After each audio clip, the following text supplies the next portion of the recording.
बिस्मिल्लाहिर्रहमानिर्रहीम और अस्सलाम वालेकुम। 23 फरवरी और पाकिस्तान में जुमे की शाम। आज अभी तक की इम्पोर्टेंट खबरें और मेरा तज्जिया आपके सामने। सबसे पहली खबर, मरियम राज का आगाज़, गज़ा की सूरत हाल। पंजाब असम्बली का पहला इजलास, मियाँ असलम इकबाल को रोकने के लिए हज़ारों की तादाद में पुलिस तैनात, गाड़ियाँ ही गाड़ियाँ, असला ही असला, फायर ब्रिगेड से लेके वाटर कैनन तक सब कुछ झोंक दिया गया। पंजाब असम्बली के पहले इजलास में तमाम बड़े पुलिस अफसरान मौजूद। चौधरी निज़ामुद्दीन ने भरपूर ताकत का मुजाहरा किया। ऐसे लग रहा था कि जैसे किसी दूसरे मुल्क की टेरिटरी पर हम कब्जा करने जा रहे हैं। दूसरी खबर आपके सामने रखेंगे कि शौकत बसरा वो काम कर दिया। शौकत बसरा ने जो शायद हम में से कईयों को करना चाहिए था, पाकिस्तान तहरीक इंसाफ को भरपूर तरीके से जो काम करना चाहिए था, जिसमें हमारी थोड़ी बहुत कमी रही, वो आज शौकत बसरा ने पूरी की। दिलेरी के साथ टकरा गए हैं और अपना मौक़िफ़ पूरी दिलेरी के साथ रखा है, एक्सपोज करके रख दिया है जस्टिस काजी फायज़ ईसा की तमाम मुनाफ़कत को। तगड़ी प्रेस कॉन्फ्रेंस की है, तगड़ा स्टांस लिया है। आने वाले दिनों में ये बेहतरीन हिकमत अमली रहेगी। उसके बाद पेशावर हाई कोर्ट के चीफ जस्टिस साहब ने ये बताया है कि अगर इंसान अपनी इज़्ज़त खुद करता हो तो दूसरे भी कर सकते हैं। मियाँ असलम इकबाल को ज़मानत दी थी, उसके बावजूद पंजाब पुलिस ने गिरफ्तारी करने की कोशिश की थी। तगड़ा उन्होंने फैसला लिया है, स्टेटमेंट दी है। आल्दो के मियाँ असलम इकबाल को फिर भी पंजाब असम्बली नहीं पहुंचने दिया गया। बहरहाल पेशावर हाई कोर्ट के चीफ जस्टिस साहब ने तगड़ा स्टांस लिया है। अगली खबर इमरान रियाज और असद तूर साहब के बारे में आपको देंगे और फिर स्पीकर पंजाब असम्बली के जो इंतखाबात हैं उसके ऊपर भी बात करेंगे। ख़बरों की तफसील की तरफ आते हैं। आपको याद करवा दें कि अगर आपने अभी तक इस चैनल को सब्सक्राइब नहीं किया, ज़रूर कीजिए ताकि आप हमारी आवाज़ मजबूत करें और ये आवाज़ दूर तक पहुंच सके। पहली खबर की तफसील आपके सामने रखते हैं। मरियम राज का आज बाकायदा आगाज़ हुआ है। मरियम नवाज़ को आज लॉन्च किया है चौधरी निज़ामुद्दीन साहब की सरपरस्ती में। आज मरियम नवाज़ जो हैं वो पहली दफ़ा पंजाब असम्बली पहुंची हैं।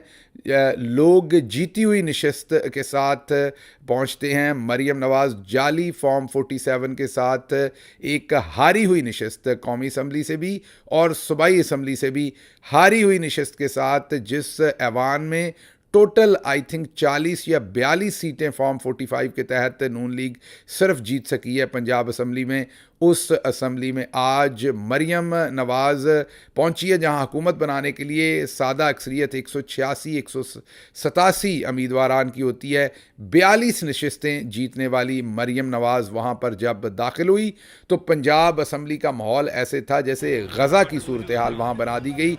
ऐसा लग रहा था कि गज़ा की पट्टी के अंदर ये इजलास हो रहा है और इजराइली जो फोर्सेस हैं उनके कब्ज़े में पंजाब असम्बली आ गई है और पाकिस्तान तहरीक इंसाफ के लोग जो हैं वो फ़लस्तीनियन हैं और उनके साथ वही सलूक किया गया जो वहाँ पर फ़लस्तीनियों के साथ किया जाता है।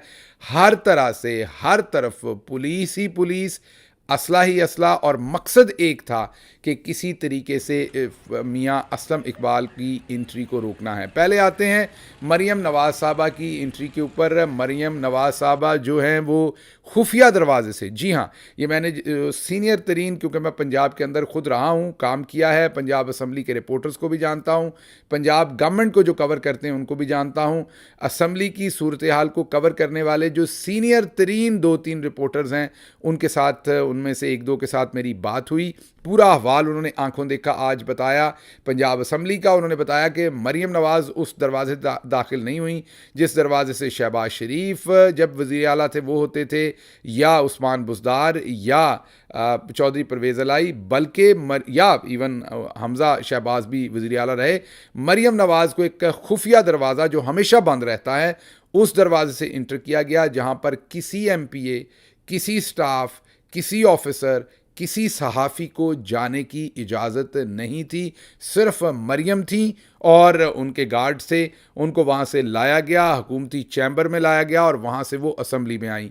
जब वो असम्बली में दाखिल हुई तो वो एक अजीब ही मंजर था, क्योंकि वो इंस्पायर्ड हैं, बाजी ज़्यादातर एक्टिंग करती हैं। पिछले दिनों भी उनका फ़ोटोशूट सामने आया था जिसमें वो एक डेस्क के ऊपर बैठी 45 एंगल की तरफ आसमान की हराइजन पर इस तरीके से कुछ देख रही हैं और उनकी वीडियो टेपिंग हो रही है, जो बाद में जो PMLN की प्रमोशनल कैंपेन थी उसके अंदर वो जारी हुआ। बाजी को बताया जा रहा था कि थोड़ा सा मुस्कुराइए, अब थोड़ा सा सीरियस होइए, अब थोड़ा लेफ़्ट देखिए, अब थोड़ा राइट देखिए। बाजी ने भरपूर मॉडलिंग के साथ वो PMLN की जो इश्तिहारी कैंपेन थी उसके लिए वो मॉडलिंग की थी। आज भरपूर उसी तरीके से बाजी जो है वो जब पंजाब असम्बली के इर्द गिर्द हज़ारों पुलिस के एहलकार और बताया जा रहा है कि 800 से 900 डॉल्फिन के जो एहलकार थे वो सिर्फ माल रोड के ऊपर जो है वो तैनात थे। डॉल्फिन फोर्स का ये काम नहीं है लेकिन उसको वहाँ लगाया गया था। उसके बाद वाटर कैनन्स थीं और उसके बाद फायर ब्रिगेड की गाड़ियाँ थीं, पुलिस की गाड़ियाँ थीं, पुलिस असले से और जत्था बरदार तरीक़ों के साथ बाहर खड़ी हुई थी। और किसी सरकारी अफसर को, मैं ये बात बता दूं यहाँ पर, किसी सरकारी अफसर को गाड़ी पंजाब पुलिस के करीब लाने की इजाज़त नहीं थी। किसी MPA को गाड़ी अपनी पंजाब असम्बली के करीब लाने की इजाज़त नहीं थी। ऐसे ही लग रहा था कोई प्रिंसेस आई हैं कहीं से, किसी और मुल्क से, और उनका इतना प्रोटोकॉल जो है, और पीछे से चौधरी निज़ामुद्दीन मुकम्मल तरीके से इसको मॉनिटर कर रहे थे इस सारी कार्रवाई को, और ख्वाहिश ये थी कि कहीं से चूं की आवाज़ भी ना आए और ये स्मूथली काम हो। बहरहाल मरियम साहबा जब इंटर हुई, मैंने आपको बताया कि वो इंस्पायर्ड हैं एक्टिंग से और बहुत इंस्पायर्ड हैं वो अपने आप को कोरियोग्राफी के साथ हर चीज़ को करने को। आज जब वो इंटर हुई तो ऐसा लगा कि किसी बॉलीवुड हिंदुस्तानी फिल्म के अंदर कोई माफिया से ताल्लुक़ रखने वाली मोहतरमा जो हैं वो नेता बन गई हैं। तो आज नेता की तरह उन्होंने सर के ऊपर दोनों हाथ जोड़कर लोगों को प्रणाम किया। वीडियो हम आपको दिखा रहे हैं, उनको शायद पता नहीं, पाकिस्तान के तौर अतवार, पाकिस्तान को कोई इसमें हर्ज नहीं है जो उन्होंने किया। मैं कोई मजहबी टच इसको नहीं दे रहा, बट कल्चरली हमारे यहाँ ऐसा नहीं किया जाता, वहाँ पर किया जाता है। लेकिन मरियम साहबा शायद वहाँ की पॉलिटिक्स से ज़्यादा इंस्पायर्ड हैं, या फिर वहाँ की जमहूरियत से वैसे इंस्पायर्ड नहीं है लग रहा, लेकिन पॉलिटिक्स से शायद इंस्पायर्ड हैं, या फिर वहाँ की फिल्मों से ज़्यादा इंस्पायर्ड हैं, क्योंकि ये चीज़ वहाँ की पॉलिटिक्स की बजाय भी हमने फिल्मों में ज़्यादा देखी है जो मरियम नवाज़ ने आज असम्बली के अंदर की। दोनों हाथ ऊपर करके जोड़कर अपने मेंबरान को उन्होंने जो है वो वेलकम किया, या अपने आप को वेलकम करने का उन्होंने प्रणाम किया, वापस शुक्रिया अदा किया। तो ये सूरत हाल ओवरऑल क्रिएट की गई थी। आज ये इन्वायरमेंट क्रिएट किया गया था, ये पूरे का पूरा इन्वायरमेंट था, आंखों देखा हाल था, जिसमें मरियम नवाज़ असम्बली के अंदर थी, पुलिस, गाड़ियाँ, पूरा पैराफर्नेलिया बाहर था। एक डराने का, धमकाने का एक पूरा माहौल जो है वो चौधरी निज़ामुद्दीन साहब ने बनाया और मॉनिटर किया हुआ था। जैसा कि आपको बताया कि मकसद एक शख्स को रोकना था जिसका नाम मियाँ असलम इकबाल था। वो डायरेक्टली इनडायरेक्टली लोगों के साथ राब्ते में थे, देखते रहे कि मुझे वहाँ पर आना चाहिए कि नहीं आना चाहिए, क्योंकि उनको गिरफ़्तार करने का भरपूर प्लान बनाया हुआ था। और जैसा मैंने आपको ये भी बताया कि उनको एक खुफिया दरवाज़े से लाया गया, जिस दरवाज़े से पहले कोई चीफ़ मिनिस्टर असम्बली के अंदर दाखिल नहीं हुआ। उस दरवाज़े, ये मुझे सीनियर कॉरस्पॉन्डेंट जो हैं वो बताते हैं कि उन्हें उस खुफिया दरवाज़े से इंटर करके, और सिर्फ उनके सिक्योरिटी गार्ड्स वहाँ पर थे, उनको असम्बली के अंदर लाया गया। बहरहाल अब अगली खबर की तरफ चलते हैं। अगली खबर है जी शौकत बसरा साहब। शौकत बसरा आज टकरा गए, दिलेरी के साथ टकरा गए। वो काम जो हम में से पहले बहुत सारों को करना चाहिए था, वो काम जो तहरीक इंसाफ के और बहुत सारे दोस्तों को मुझ समेत करना चाहिए था, वो काम आज शौकत बसरा ने किया। दिलेरी के साथ प्रेस कॉन्फ्रेंस की और टकरा गए। उन्होंने काजी फ़ाइज़ ईसा, जस्टिस काजी फ़ाइज़ ईसा के बारे में खुल के इजहार ख्याल किया। उन्होंने बताया कि वो इंसाफ लेने गए थे सुप्रीम कोर्ट की अदालत में उन्हें इंसाफ नहीं मिला बल्कि धमकी मिली। जब उन्होंने अदालत में जाके इंसाफ मांगा तो काजी फाइज ईसा साहब ने इंसाफ देना था कि नहीं, उसकी बजाय उन्हें धमकी दी गई वहाँ पर, और ये कहा गया कि इस केस पर बाहर जाकर अगर आपने बात की तो फिर आज आपका हशर बुरा होगा। आज शौकत बसरा ने क्लियर किया कि वो उस केस पर तो बात नहीं कर रहे, लेकिन अपना मुद्दा तो सामने रखेंगे जिसको लेके वो काजी साहब के पास गए थे, इंसाफ लेने गए थे, लेकिन वापस उन्होंने धमकी दी। आज शौकत बसरा ने खुलकर एक्सपोज किया ये सारा सागा कि किस तरीके से ये इलेक्शन लूटा गया। उन्होंने बताया कि फॉर्म 45, 47 अभी तक इलेक्शन कमीशन की वेबसाइट्स के ऊपर अपडेट नहीं किए गए, अभी तक चोरी का काम जो है वो किया जा रहा है। उन्होंने ये भी बताया कि किस तरीके से इसका हल अब आगे किया। उन्होंने कहा हम भी कुरान पर हलफ देते हैं, तमाम आइनी ओहदों पर बैठे लोग बशमूल काजी फाइज ईसा साहब ये कुरान पर हलफ दें कि ये इस धांधली में शामिल नहीं है। दूध का दूध पानी का पानी हो जाएगा अगर ये नहीं करेंगे तो फिर सबको पता है कि ये क्या कर रहे हैं। बहरहाल ये टकराव ज़रूरी था, ये तगड़ी प्रेस कॉन्फ्रेंस ज़रूरी थी। चौधरी निज़ामुद्दीन और जस्टिस काजी फाइज ईसा और ये तमाम जो सागा है इसको एक्सपोज करने के लिए आज शौकत बसरा टकराए हैं। ये काम एक पॉलिटिकल तगड़ा वर्कर ही कर सकता था और वो काम शौकत बसरा ने किया है। हम सताइश करते हैं उनकी इस दलेरी और बहादुरी को। अगर कंसिस्टेंटली पीटीआई से चंद और दोस्त ये काम करें तो आप देखेंगे कि फ़र्क पड़ेगा, आवाज़ उठेगी, इनको उसके ऊपर कुछ ना कुछ जवाबदेही करनी पड़ेगी।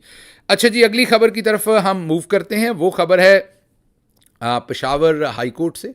पेशावर हाई कोर्ट के चीफ जस्टिस साहब ने एक ज़मानत दी थी और पेशावर हाई कोर्ट ने एक ज़मानत दी थी मियां असलम इकबाल साहब को, प्रोटेक्टिव बेल दी थी ताकि वो पंजाब जाके मुतल्लका अदालत में हाज़िर हो सकें। ज़मानत के बाद अभी पेशावर में ही थे मियां असलम इकबाल के, पंजाब पुलिस वहाँ पहुँच गई उनको गिरफ़्तार करने के।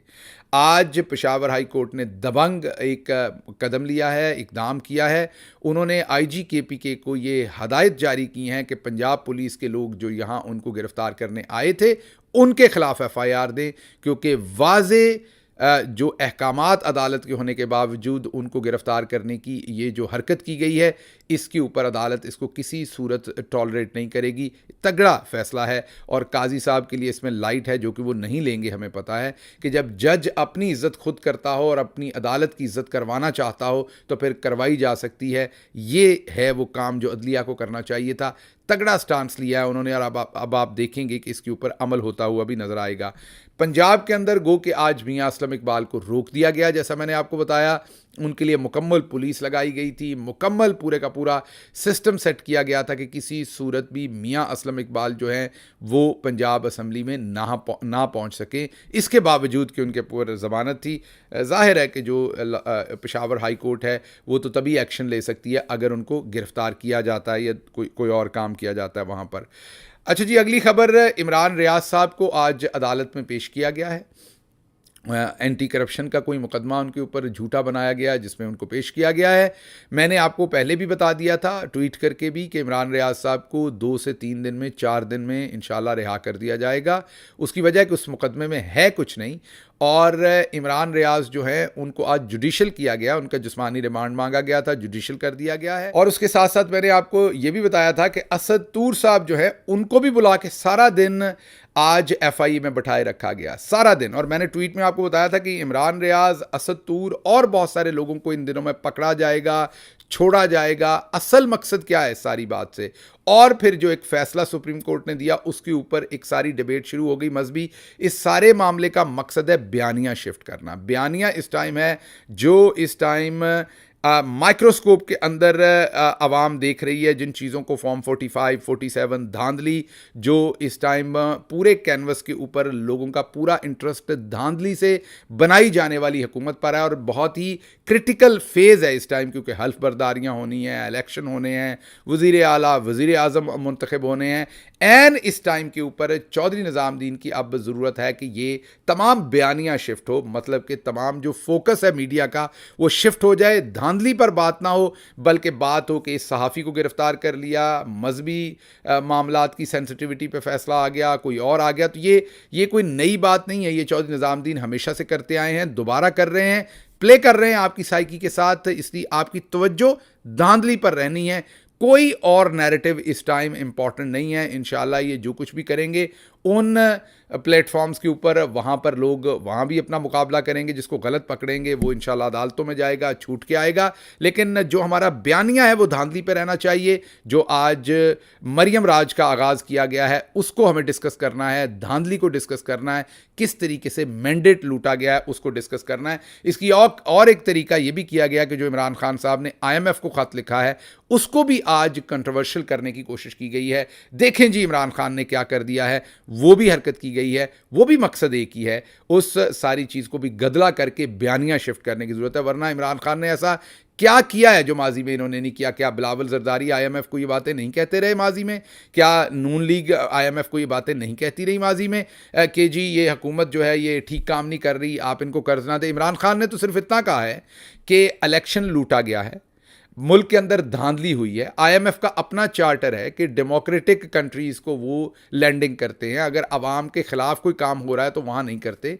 तो यहाँ इंश्योर किया जाए कि अवाम का जो लूटा हुआ मैंडेट है, उन्होंने ये तो नहीं कहा कि पैसे ना दें, उन्होंने तो ये कहा है कि पहले इन्वेस्टिगेशन हो जाए कि क्या अवाम के हकीकी नुमाइंदे हैं जो इस टाइम बैठे हुए हैं, क्योंकि पैसा तो वापस ये अवाम ने करना है। आप कर्ज दे देंगे, कल को पैसा वापस कौन करेगा और उसके साथ साथ ये पैसा किन चीज़ों पर खर्च करना है ये तो अवामी नुमाइंदे ही फैसला करेंगे। तो उन्होंने कोई पाकिस्तान के खिलाफ खत नहीं लिखा, उन्होंने तो जमहूरियत चोरों के खिलाफ, चंद शख्सियात जो जमहूरियत को चोरी कर रहे हैं उन्हें एक्सपोज किया है। लेकिन देखिए उस नैरेटिव को भी कैसे पाकिस्तान दुश्मनी, अच्छे अच्छे जर्नलिस्ट जो हैं, जो असल में अंदर से इस्टेब्लिशमेंट के साथ मिले होते हैं, सामने उनका चेहरा कोई और होता है, वो भी अब आपको बेचते हुए ये नज़र आएंगे नैरेटिव कि वो देखें जी IMF की बात करने की कोई ज़रूरत नहीं थी, ये तो बैकफायर कर जाएगा, ये तहरीक इंसाफ को ये नहीं करना चाहिए था, ये गलत कर दिया तहरीक इंसाफ ने। भाई कौन सा न्यूक्लियर बम चला दिया तहरीक इंसाफ ने? IMF को आगाह किया, वही जो माजी में बहुत दफ़ा पाकिस्तान में हो चुका है, वही जो माजी में बहुत दफ़ा बयानात आ चुके हैं, वही जो माजी में ये हरकत तब कर चुके हैं जब इनका हक नहीं था। पाकिस्तान तहरीक इंसाफ का तो अभी हक है। तो आज इमरान रियाज को जुडिशल किया गया, असद तूर को सारा दिन FIA में रख के शाम में उनको घर जाने दिया गया है। ये दोनों हरकतें बयानिया शिफ्ट करने के लिए और IMF का हाथ जो है वो भी बयानिया शिफ्ट करने के लिए ये सारी की सारी हरकत की गई। इसके साथ ही मुझे इजाज़त दीजिए। अल्लाह आपका हामी नासिर हो। पाकिस्तान जिंदाबाद।